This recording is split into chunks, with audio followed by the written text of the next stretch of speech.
सो संत जनों, जिस तरह बेमुख गीदड़ दाख तक नहीं पहुंच सकता और कहता है कि दाख कौड़ी है, इसी तरह बेमुख की समझ में फर्क है और कहता है साधु संगत से कुछ वसूली नहीं है, क्योंकि निराकार जी का ज्ञान बेमुख की समझ से बाहर है, क्योंकि बेमुख की सूरत ने निराकार जी को पकड़कर। साथ संगत जी, इसमें बाबा जी ने बताया है, बहुत रहस्यमयी बात कह रहे हैं बाबा जी कि संसार वाले यही समझ रहे हैं कि सत्संग से क्या मिलता है, क्या फायदा है सत्संग करने से। तो इसीलिए देखिए कितनी आबादी है यहाँ पर, कितने लोग आते हैं सत्संग में। तो उनको कुछ भौतिक रूप में चाहिए कि हमको कुछ धन मिल जाए, कुछ हमारा घर द्वार का काम हो जाए, खेती बाड़ी मिल जाए, कुछ मर मुकदमा जीत जाए, कहीं से शोर सिफारिश लग जाए हमारा। तो ये सब के चक्कर में रहते हैं। तो इसीलिए ही समझते हैं कि यहाँ पर सत्संग में क्या मिलता है, क्या फ़ायदा सत्संग करने से। लेकिन यहाँ पर जो मिलता है वो जो आ गए हैं वही समझ पाते हैं। सारे ऋषि मुनि, इतने संतजन महापुरुष लोग समझा गए हैं हमको कि इस ज्ञान से क्या मिलता है। वो कह रहे हैं कि जैसे लोमड़ी है तो अंगूर खाना चाहती है, तो उछल उछल के उसको, अंगूर लटका हुआ है पेड़ में लतर में, तो नहीं पाती, उतना उछल नहीं पाती, तो अंगूर उसको मिल नहीं पा रहा है। तो जब कोशिश कर कर के हार गया और अंगूर उसको नहीं मिले, तो कहते हैं कि अरे अंगूर खट्टे हैं, छोड़ो जाने दो, इसमें कुछ नहीं, मीठा नहीं है, खट्टा है, हम इसके चक्कर में क्यों पड़े। वो चीज़ बता रहे हैं बाबा जी। बताया ना कि लोमड़ी कह रही है कि दाख कौड़ी है, कड़वी है, अंगूर कड़वे हैं, खट्टे हैं, लेकिन उसको किस्मत में है नहीं, वो उतना उसका परिश्रम नहीं है। किस्मत का मतलब उतना परिश्रम कर नहीं पा रही, उसको प्राप्त करने का कोशिश नहीं कर रही, उपाय नहीं कर रहा है। तो यहाँ पर जो चीज़ मिल रहा है वो बताया ना, तमाम महापुरुषों ने बताया कि मुक्ति मिलती है। मुक्ति के लिए ही दुनिया तमाम उपाय कर रही है, तमाम भागवत और तमाम कथाएं सुन रहे हैं, पढ़ रहे हैं, रामायण पढ़ रहे हैं, अखंड रामायण करते हैं, तीर्थ व्रत करते हैं, घर द्वार छोड़कर संत हो जाते हैं, तमाम उपाय कर रहे हैं मुक्ति के लिए। लेकिन मुक्ति का उनको कहाँ से मिलती है ये मालूम नहीं है। तो ये तो मिलती है यहाँ पे सतगुरु के शरण में।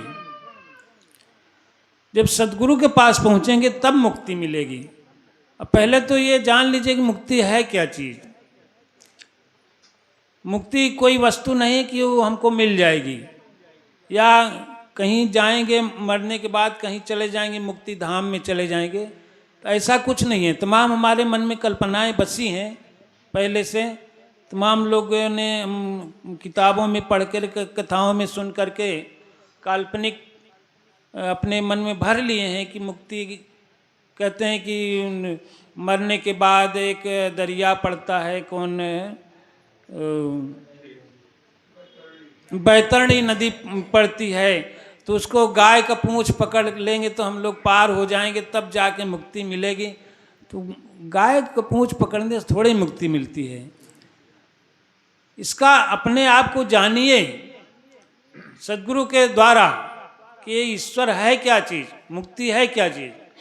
मुक्ति का मतलब सारे झंझटों से छुटकारा, कर्म कांड से छुटकारा, और तमाम हमारे मन में जो विकार हैं, काम, क्रोध, लोभ, मोह, अहंकार, इन सब के झमेले में जो हम पड़े रहते हैं, इनसे छुटकारा।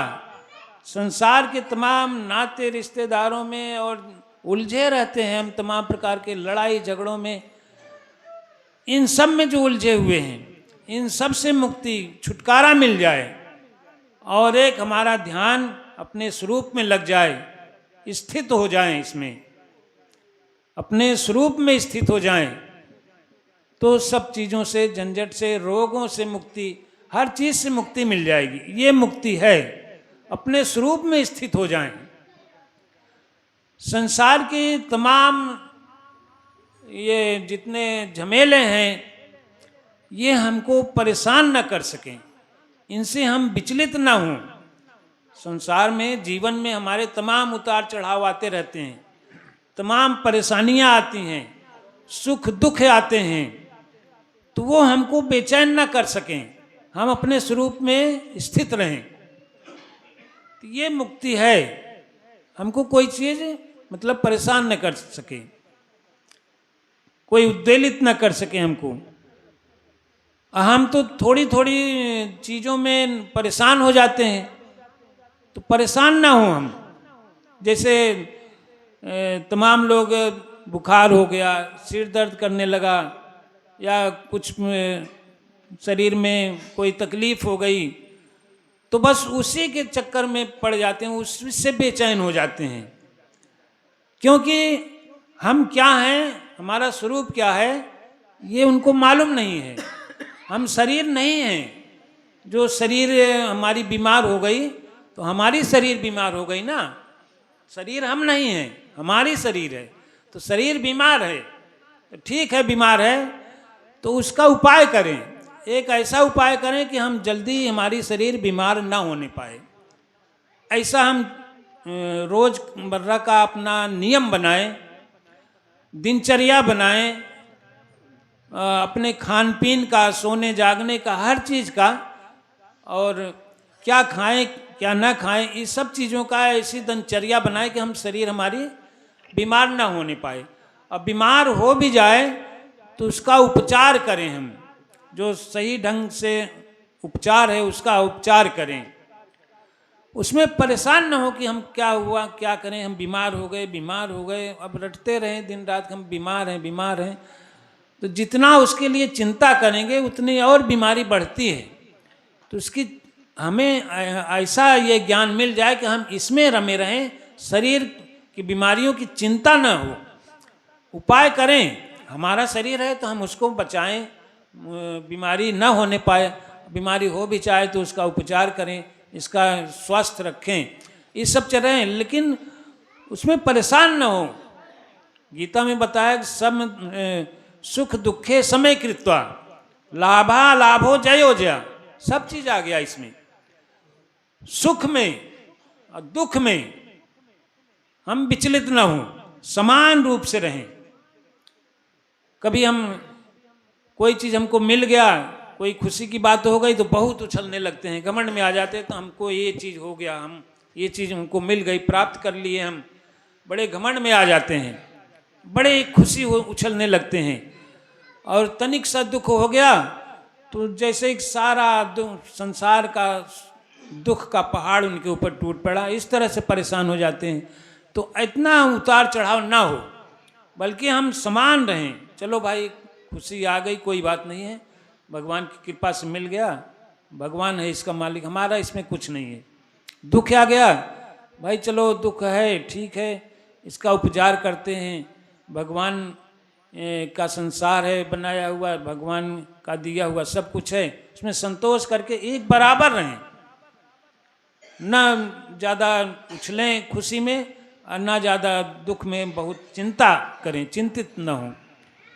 तो ये मुक्ति है, सुख दुख से मुक्ति। लाभा लाभो, लाभ हो चाहे हमारा नुकसान हो,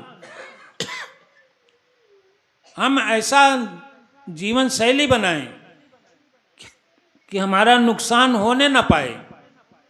अब हो भी जाए तो उसमें बहुत ज़्यादा चिंता न करें, समान रूप से रहें। जितना हानि में रहें उतना ही लाभ में बराबर रहें। हार हो जाए या जीत हो जाए, किसी भी घटना में हमारी हार हो जाए या जीत हो जाए, उसमें हम बराबर रहें। बहुत ज़्यादा हम घबराएं ना, उद्वेलित ना हो, परेशान ना हो। बहुत लोग कोई हार हो गई, चाहे विचार से, चाहे किसी धन दौलत से, किसी से बहसबाजी में, झगड़े लड़ाई में हार हो गई, मुकदमे में हार गए, तो बहुत टेंशन में चले जाते हैं, बहुत उसमें चले जाते हैं, क्या बोलते हैं, प्रेशर में चले जाते हैं। और बहुत खुशी हो गई तो बहुत ज़्यादा हाई प्रेशर हो जाता है। तो ऐसा नहीं, समान रूप रहें। तो ये है मुक्ति, हर चीज़ से मुक्ति हो जाए। ये तभी संभव है जब गुरु का ज्ञान लेकर के अपने स्वरूप में स्थित हों। कहते हैं ना कि योगश चित्त वृत्ति निरोधा, योगी योग करें माने जुड़ जाएं, इससे, इस निराकार से जुड़ जाएं। तो इससे क्या होता है कि हमारी चित्त की वृत्तियां जो घबराहट में रहती हैं, कभी टेंशन में रहती हैं, कभी कुछ रहता है, उतार चढ़ाव में रहता है, वो बराबर हो जाएंगे, उसमें ज़्यादा हम परेशान नहीं होंगे। तो ये चीज़ हमको करना चाहिए। तो ये चीज़ यहीं पे है, सत्संग में ही, सद्गुरु के ज्ञान में है। तो हम सद्गुरु से ज्ञान लेकर के अपने आप की पहचान करें तो क्या होता है, कहते हैं जो इस ज्ञान को ले लिया उसके लिए क्या होता है, गोपद सिंधु अनल शीतलाई, रामायण में बताया है। जो महासागर है, समुद्र है, वो जो है गाय के खुर के बराबर हो जाता है। जैसे समुद्र तो बहुत बड़ा होता है, और गाय का खुर, जैसे गाय चलती है तो उसका खुर का निशान बन जाता है, गड्ढा एक बन जाता है ना जमीन में, तो उसमें पानी भर दीजिए, जितना एक आध चुल्लू पानी आएगा तो पूरा समुद्र जो है उस गोपद के बराबर हो, गड्ढे के बराबर हो जाता है, गाय के खुर के बराबर हो जाता है। तो उसको पार करना बड़ा आसान हो जाता है। इसी तरह से उसने तो उदाहरण दिया, लेकिन वास्तव में इसका तात्पर्य क्या है, ये सारे जो अभी हमने बताया, सारे संसार का झंझट झमेला जो हमको परेशान करता है, ये एकदम गायब हो जाता है, थोड़ा सा रह जाता है। जैसे समुद्र पूरा एक गाय के खुर के गड्ढे में आ जाता है, उस तरह से सब बटुर के हमारा खत्म हो जाता है इस ज्ञान के माध्यम से। और उसको अग्नि को कहते हैं गोपद सिंधु अनल शीतलाय, अनिल माने आग। आग जो है फिर हमको जलाएगी नहीं, ठंडक प्रदान करेगी, शीतल हो जाता है। कहने का मतलब आग शीतल नहीं होगी, लेकिन हमें जो जला रहे हैं, जो चिंता जला रही है, जो हमें तमाम प्रकार के कष्ट हमको हमारे हृदय को जला रहे हैं, परेशान कर रहे हैं, वो सब उसकी दृष्टि बदल जाएगी, वो हमको परेशान नहीं बल्कि सुख देने वाले हो जाएंगे। अग्नि जो है शीतल हो जाएगी, इसका मतलब ये है कि जितने में हम परेशान हो रहे थे वो हमको सुख देने वाले हो जाते हैं। वही चीज़ें हमको सुख देने, हमारी दृष्टि जब बदल जाएगी तब जिस चीज़ को हम खराब समझ रहे थे वही इस चीज़ को हम अच्छा समझने लगते हैं, क्योंकि देखने का तरीका, नज़रिया बदल जाता है, तो वही हमको सुख देने लगते हैं। तो ये चीज़ होती है साध संगत जी, हम अपने स्वरूप को जान जाते हैं। हमारा स्वरूप क्या है, ये हम शरीर नहीं है, हम हाथ पैर आँख नाक कान ये नहीं है, ये हमारे हैं। हाथ हमारा है, हम हाथ नहीं हैं। ये सिर हमारा है, हम सिर नहीं हैं क्या? ये जो कान जो है ना, कान से हम सुनते हैं, तो इस कान में सुनने, जो बैठ के सुन रहा है वो हम हैं। ये कान नहीं सुनता, कान तो ये बना हुआ है, आकार रूप ये बना हुआ है, इसके अंदर जो सुनने की शक्ति है वो हम हैं। आंख बनी है, आंख देख रही है, तो देख कैसे रही है? ये आंख नहीं देख रही है, इसमें जो देख रहा है अंदर बैठ के, जो देखने की शक्ति है वो हम हैं। भाई आंख ये सब तो बाद में भी रहते हैं। जब हमारा शरीर निर्जीव हो जाता है, कहते हैं जान निकल गई, तो लेटे रहते हैं, सब कुछ बना रहता है, आंख भी बनी रहती है, कान भी बना रहता है, लेकिन न आंख देख पाती है न कान सुन सकता है, जबान बोल नहीं पाती है। क्यों नहीं बोल पाती? क्यों नहीं आंख देख सकती? वो हम जो हैं इसमें से शक्ति खींच लिए, बंद कर दिया, तो वो चीज हम हैं, ये शरीर नहीं है।